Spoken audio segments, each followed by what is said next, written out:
Salah satu ya bentuk kegiatan yang memang harus dimulai karena bagaimanapun juga terkait dengan transportasi ini menjurus pada satu tujuan yaitu Smart City, bahwa Smart City ini adalah membentuk kota maju, kota pintar, karena salah satunya adalah di bidang transportasi.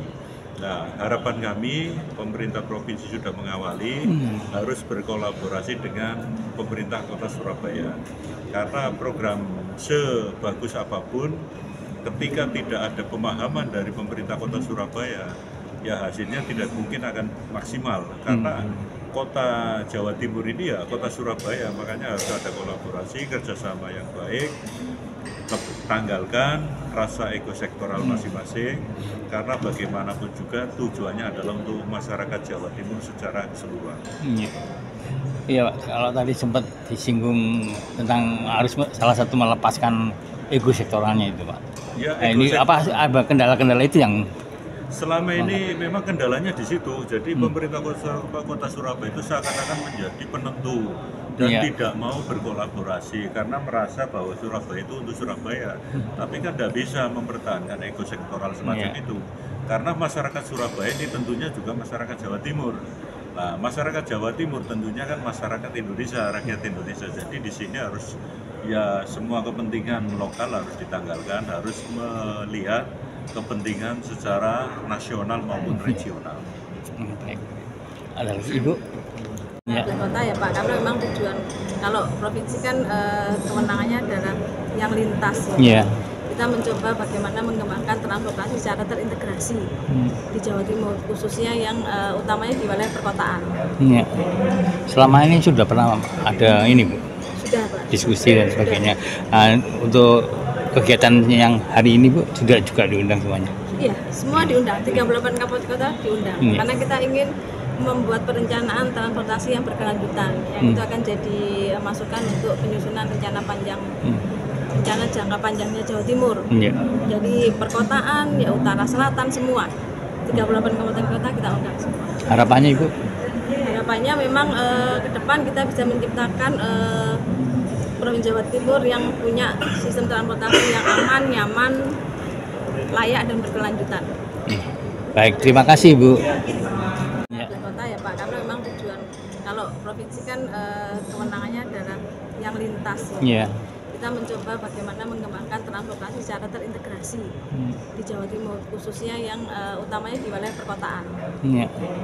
Selama ini sudah pernah ada ini Bu? Sudah Pak. Diskusi dan sebagainya. Untuk kegiatan yang hari ini Bu juga diundang semuanya? Iya, semua diundang, 38 kabupaten kota diundang. Karena kita ingin membuat perencanaan transportasi yang berkelanjutan, yang itu akan jadi masukan untuk penyusunan rencana panjang, rencana jangka panjangnya Jawa Timur. Jadi perkotaan, ya utara, selatan semua, 38 kabupaten kota kita undang semua. Harapannya Ibu? Harapannya memang ke depan kita bisa menciptakan Provinsi Jawa Timur yang punya sistem transportasi yang aman, nyaman, layak dan berkelanjutan. Baik, terima kasih Bu. Bahagia ini mohon izinkan kami mewakili Bapak Kepala Bapeda Polda Jawa Timur yang dalam kesempatan ini mohon maaf tidak bisa hadir secara pribadi bersama kita karena kebetulan pada saat yang sama ada agenda yaitu des pembahasan indikator makro. Jadi 6 indikator makro yang nanti harus kita tuangkan dalam RPJMD provinsi. Jadi beliau mewakilkan kepada kami untuk bisa membacakan sambutan beliau pada kesempatan sore ini. Bapak Ibu yang kami hormati, pertama-tama marilah kita panjatkan puji syukur kehadirat Allah Subhanahu wa taala atas segala limpahan rahmat dan hidayahnya sehingga kita semua bisa hadir dalam acara pengembangan transportasi berkelanjutan dalam keadaan sehat walafiat di sore hari ini. Bapak Ibu hadirin, kami berharap bahwa semua yang hadir di dalam kesempatan ini dapat memanfaatkan momen yang kita laksanakan di 3 hari ini sebagai wahana atau sebagai wadah untuk melakukan koordinasi kegiatan transportasi baik itu di sektor kebinamargaan maupun sektor perhubungan. Bapak Ibu sekalian, kita tahu sekali bahwa secara demografi Jawa Timur punya wilayah yang cukup luas, 36% Pulau Jawa, dan penduduknya pun cukup besar, sebesar 41,3 jiwa. Ini menunjukkan bahwa kita punya coverage area dengan sumber daya manusia 2023 PDRB Jawa Timur meningkat 7,6% dibandingkan tahun 2022. Secara struktur kita tahu juga bahwa PDRB Jawa Timur ditopang oleh sektor industri 30,54% dan sektor lainnya 39,51%, kemudian ada perdagangan kurang lebih 18% dan pertanian 11%. Provinsi Jawa Timur dan teruntuk kita semua, memang tidak ada kata yang paling indah selain kita memanjatkan rasa puji syukur. Siang sore hari ini kita bisa bermuajahah, kita bisa bersilaturahim, kita bisa berkoordinasi dalam agenda rapat pengembangan transportasi berkelanjutan di Jawa Timur. Bapak Ibu Saudara sekalian, memang ini sedang kejar-kejarnya Jawa Timur yang melalui proses kerjasama pembahasan terkait dengan transportasi, yaitu Komisi D beserta Bapeda beserta Dishub. Ini Dishubnya ikut hadir enggak, Bu Sri? Hadir ya. Itu memang sudah menelurkan, sudah menghasilkan sarana transportasi yang bisa diandalkan, yaitu Transjatim. Transjatim itu memang hasil dari diskusi pada awalnya Komisi D dengan Dishub. Alhamdulillah, Bapak Ibu Saudara sekalian, ternyata bisa direalisasikan. Dari tahap pertama sampai besok insya Allah mungkin masuk di tahap keempat, yaitu Bangkalan Surabaya. Pertama Surabaya Sidoarjo, Surabaya Gresik, Surabaya Mojokerto, nanti disusul Surabaya Bangkalan. Tetapi program ini saya katakan mercusuar, tetapi belum terintegrasi. Karena apa? Mestinya Transjatim ini harus masuk di ibu kota, yaitu ibu kota Jawa Timur di Surabaya. Tapi sayangnya sampai detik ini belum bisa diterima. Ini menjadi kajian persoalan kita bersama, Bapak Ibu Saudara sekalian, bahwa menjadi introspeksi kita, ya mau tidak mau, suka atau tidak suka, kalau bicara masalah transportasi, tentunya harus menanggalkan rasa ego sektoral masing-masing.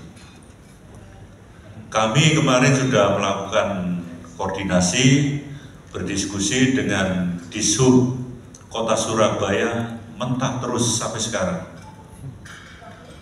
Ini menjadi kajian, padahal ini program yang bagus, program yang luar biasa. Mengapa Surabaya belum bisa menerima? Padahal ibu kotanya Provinsi Jawa Timur ya Surabaya. Ini menjadi persoalan besar memang. Nanti Bu Sri tolong dikaji lagi, karena yang saya lihat kondisi Surabaya ini ibarat kayak negara di dalam negara. Akhirnya apa? Yang muncul ego sektoral.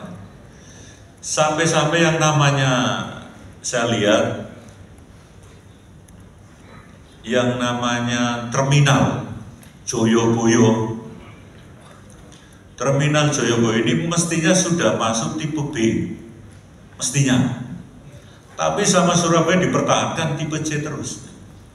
Karena apa? Sebenarnya Joyoboyo ini salah satu tempat yang bisa mengintegrasikan daerah-daerah dengan kota. Efisien waktu, ya memang Saya lihat ya armadanya masih kurang. Peningkatan. Ini sementara yang masih terjangkau Gresik, Surabaya Sidoarjo, Surabaya Bangkalan, Surabaya Mojokerto. Ini tidak menutup kemungkinan karena subsidi ini peruntukannya untuk masyarakat, ya tentunya etapa berikutnya bisa sampai ujung, misalkan Surabaya Banyuwangi, Surabaya Pacitan, Surabaya Tuban. Berapa ribu? Mungkin 2 kali lipatnya, 10.000. Harapan ini maksud kami dari Komisi D agar subsidi ini bisa dinikmati oleh seluruh warga Jawa Timur. Ya tentunya Bapak Ibu Saudara sekalian yang ada di daerah-daerah yang paling pinggir harus memberikan kontribusi pemikiran bagaimana langkah yang terjadi adalah pertarungan pemerintah provinsi tentunya akan memberikan kemudahan dan keleluasaan terhadap pemakai masyarakat, khususnya masyarakat Jawa Timur. Dan sebenarnya ini juga peruntukannya untuk masyarakat Jawa Timur dan yang memakai juga masyarakat dari luar Jawa Timur. Ini harapan kami ke depan, ya mudah-mudahan ada di Surabaya maupun Bapeda Surabaya. Tolong momentum baik ini harus disikapi dengan arif. Karena apa? Tanpa ada kerjasama antara pemerintah kota Surabaya dengan pemerintah provinsi mengintegralkan satu sama lain, ini tidak akan terwujud. Karena kuncinya ini ada di Surabaya. Sampai detik ini yang namanya Transjatim itu hanya standby. Terakhirnya, pemberhentian terakhirnya ada di Bogorasi. Nah, ini menjadi pemikiran kita semua di Indonesia. Hasil survei kemarin, kami juga kemarin diajak diskusi oleh pakar-pakar ITS. Kemarin Surabaya adalah kota termacet di nomor urutan ketiga. Sekarang enggak, Surabaya kota termacet pertama di Indonesia, urutan pertama. Nah tentunya peran Bapeda maupun Disub ini harus secara aktif terus menunjukkan perubahan. Salah satunya bagaimana mengurai kemacetan nantinya. Dan yang perlu diperhatikan ya memang kalau bicara transportasi darat itu resikonya ya pasti ada kecelakaan. Sampai kemarin Bapak Ibu Saudara sekalian ada memang peristiwa kecelakaan di Jawa Timur yang menimpa pada bis pariwisata. Ini sedang menghangat berita ini. Kemudian banyak pihak-pihak yang mengatakan program pariwisata study tour tingkat anak-anak sekolah dihentikan. Nah, kalau saya menyikapi ini bukan solusi. Kalau program study tour itu dihentikan, ini sama saja ibarat rumah bocor yang dirubuhkan rumahnya, bukan gentengnya yang ditempel. Nah, ini menjadi pemikiran terutama Disub harus memberikan solusi-solusi karena bagaimanapun juga angkutan umum bis pariwisata juga harus hidup. Yang perlu disikapi ya tentunya proses, mungkin drivernya, mungkin sarana bisnya yang harus memadai.